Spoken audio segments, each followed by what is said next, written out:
What's up everybody, good morning. Early start today because I am super excited to get started on this body kit. So we gotta get some tools and supplies real quick, just gear up before we get in the shop and then just get to it. I'm super stoked. Today is part one of the wide body install. Stay tuned.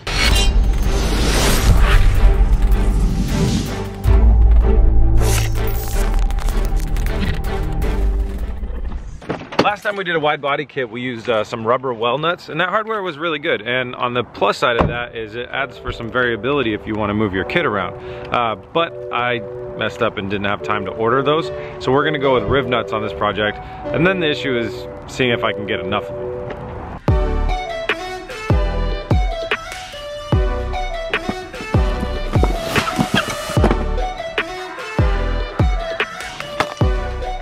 You guys know I'm well versed at buying things on a budget, and I even buy tools on a budget. And I will say that I do a lot of it as a test to see how long things are gonna last. These things are magic for doing wide body kits and doing body panel cuts and stuff like that. They work fantastically. They don't last long. So handle it out however you want. Return it in 90 days or buy a replacement plan or whatever. Know that those don't last a long time. The other thing that we got is a riv nut kit, and I'm not even really sure why I bought this. This was $20. It was more than it should cost. It only has about 5 or 6 of each riv nut that I need, and the gun, I already have 2 of those laying around in the shop, so I'm planning on returning that actually. I called another hardware store and they have riv nuts that just on their own. So I'm gonna go down there, see what they have for selection, hopefully just buy riv nuts that way, because I can't really do the whole kit by using the riv nuts in there. And they also have a really good bolt selection that'll get the rest of our hardware for our kit. I'm stoked. If we can get this one last trip done, then we can be in the shop early in the morning and get started. By the way, I realize I say the words "I'm stoked" too much, and I'm gonna try and limit that. I'm gonna try and bring that down over the next few days.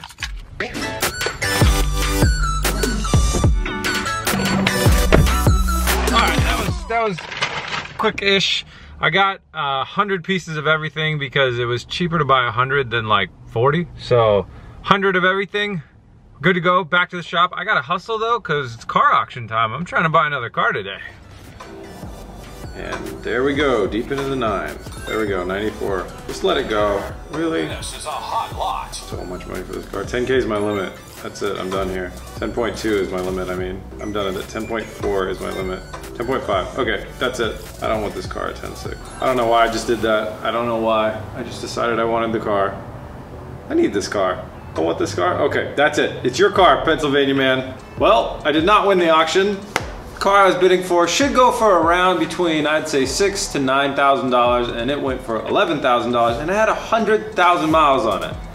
I'm not paying $11,000 for a 100,000 mile car, plus fees, plus shipping, plus this, plus that. All right, let's get back to work. I am so excited to get started on this. This kit is pretty good quality and it's fitting together really nicely so far from everything that I've tested. So I'm really stoked to get it on the car, and it's gonna be a hell of a transformation.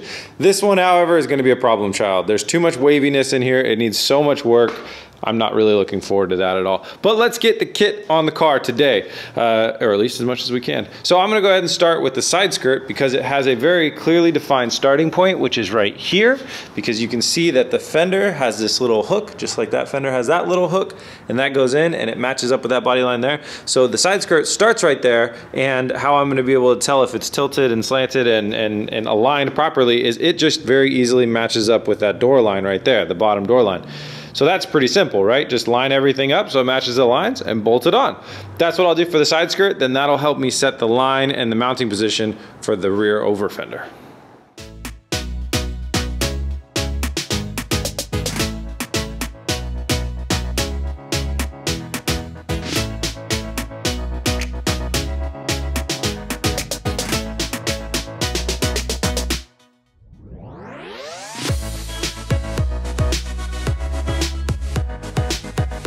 It's very unfortunate, but I screwed up on the very first piece. I can't say I'm super surprised, but what I did was I met with this front line right at where the body of the car kind of cuts off. So it creates an edge, it creates a lip, and I thought that was probably where the side skirt started. And even if I would have looked at reference pictures, I don't think I would have totally caught what I was doing. Probably shouldn't have put all of the bolts in, maybe just the front and the back, but I think when you do that, sometimes you end up with too much bowing in the middle. So anyways, did a really good job of mounting the side skirt on here, except for it does not allow the second piece to go on because it basically covers up the door. it needs to slide back just, I don't know, about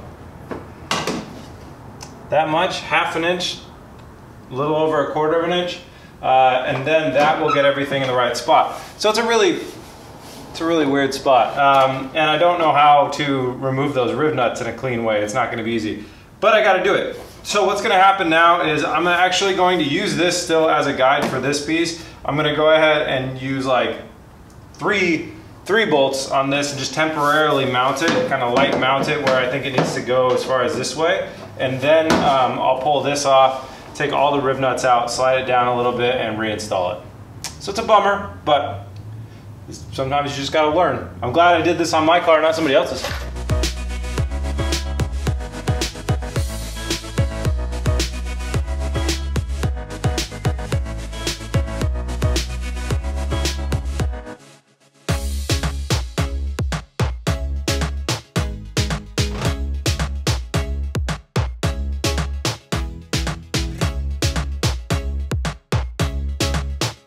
All right, that took a long time. I basically had to go all the way back to square one and then do more work and then restart. But we're back now. So I had to move the whole side skirt over about 1.5 centimeters, and then it met up really nicely with the rear over fender, and I got a lot of the bolts in the over fender, not all of them, but you can really see exactly how wide and insanely aggressive this is. But I will say the kit on this thing the fitment is great. It's such good fitment. The panels are just laying right down the line along the body, nice and flat and flush and everything.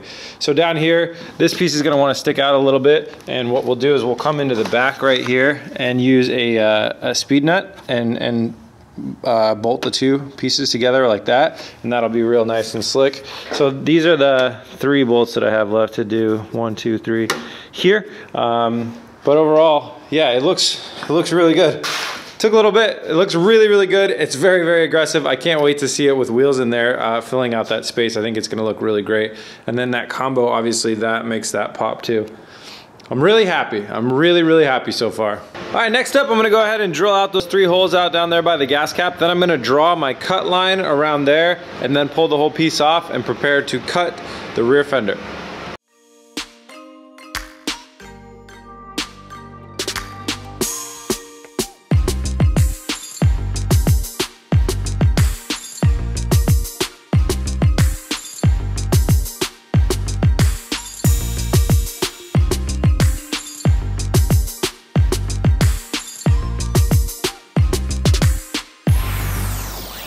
Okay, that was really frustrating, but I finally got the panel off and was able to make my cut line. Now this cut line doesn't look that aggressive because this suspension is already slammed and the wheel is already tucked so far up underneath there, so it makes it look like we're not really removing enough.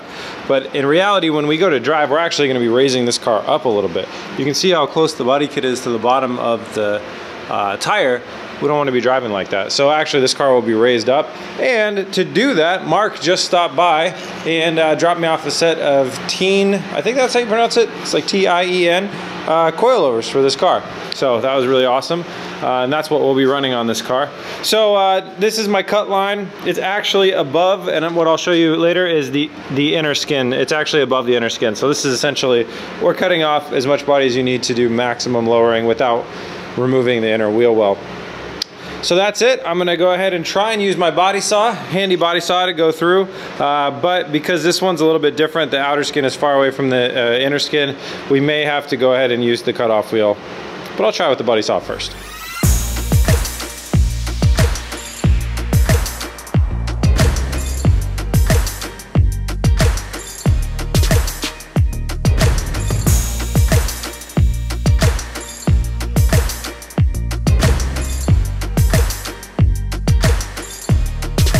Okay, we cut the rear fender, and you can see the difference between the outer skin and the inner skin. You can kind of see what I was talking about how the inner skin tops out right there, and there's not much more room to go. So there's 2 options here. I could just zip that piece off, kind of flush with where the body is right here, and build a patch piece that goes through here. or I could do some relief cuts in this and try and meet it up with the outer skin and see if I can weld it in there. And I figured I can go ahead and do the relief cuts, and if that doesn't work, I can always continue and do the patch piece, and that'll be no work lost. So I'm gonna go ahead and, well, no material lost, a little bit of work. So I'm gonna go ahead and try the relief cuts first, see how it looks, see how it goes, and then if that doesn't work, we'll build a patch piece.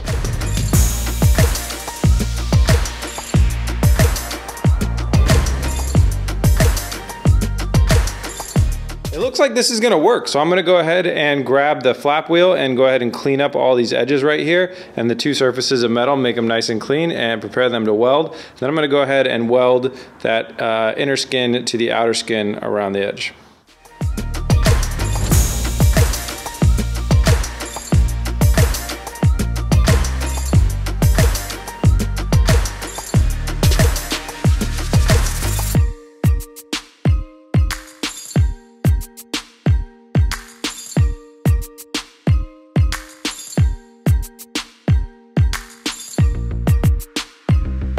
Well, this was really fun. This is the first time I've ever done this this method, and I really do I do like it. We were able to not heat up the panel too much by just tack welding. I used the gas shielded MIG welder on this one, and it's not pretty, but it is very, very functional. So you can see the top of that wheel well where, you know, you're not gonna get the wheel to go up any higher anymore, and it comes out straight out from there and then up to the body. And so now this obviously isn't waterproof, and to waterproof it, we're gonna use fiberglass. So I'm gonna go ahead and clean this whole surface up and prepare it for the fiberglass, and then I'm gonna lay a coat of the fiberglass, a nice thick one, all the way through here, and then when the fiberglass is dry, we can sand off the excess, and what we'll be left with is a nice waterproof, weatherproof seal, so we don't have to worry about this thing in the elements.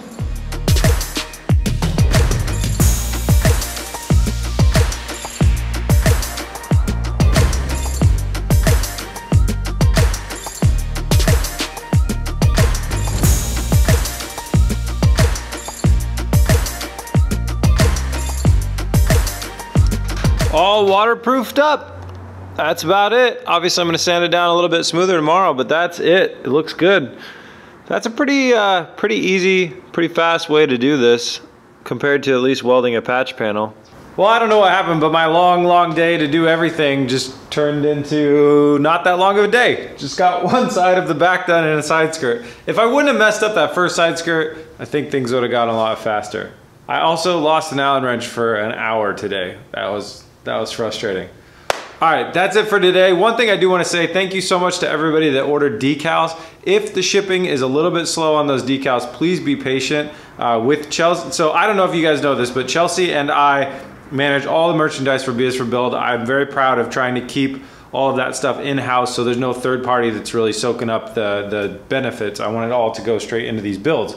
But because of that, we do all the shipping and packaging and stuff like that, and Chelsea's kind of the key person that does a lot of the packaging and printing of the shipping and the labels. And with her being in bed and sick, I just want her to focus on getting well and not spending too many hours doing that type of stuff. So you know, things might get a little bit delayed. I apologize, but I hope you guys understand. I know you guys will understand. And if you don't understand and you're like really unhappy about the delay, just shoot me an email and we'll work it out. I can get you a refund if you'd like one. Anyways, that's it. Thank you guys so much for watching. Tomorrow, I don't think I have any other chores. We don't have to run any errands. I won't lose any Allen wrenches. My goal for tomorrow is do the other back, do the two front fenders and the rear spoiler, and start looking at this Mommamiya front bumper. Thank you guys so much for the comments about the front impact bar. It's very cool doing daily videos when I can get the comments back in and immediately ingest them. And so the answer is trim it or get rid of it or something like that. And Mark came, and when he sold me those coilovers, we did some talking about it, and the front impact bar actually sits a lot more on the core support than it does on the frame rails. Where a front impact bar should go is in the frame rails. It's also made out of fiberglass that's like 20 years old, so if you got hit, it would probably just shatter. So Mark and I were talking, and to be the safest and to also work with the new front bumper and work with the driving lights, I should probably just fabricate my own kind of bash bar, front impact bar from steel. That way I can go directly, I can direct the force, if it did get in a front end impact, straight into the frame rails and not the core support, and it would be strong enough and steel so it won't shatter and be with just a single frame rail doing the support. This is probably just engineering and designing and stuff from way back when, you know, when there's less safety stuff. So that's kind of the long-term game plan. But thank you guys so much for the comments on that. That was pretty cool. All right, guys, that's it. I'll see you tomorrow. Please remember to support our sponsor of this build, JDM Buyer. They are the #1 way to get JDM parts over here to the United States. It's really, really cool the way he does it. You can bid on your own parts in Japan if you want to order JDM body kits or headlights or wheels or whatever. There's flat rate shipping for some items, also group rate shipping for other items as well. Check it out, JDM Buyer, link is in the description. All right, I'll see you guys tomorrow. Peace!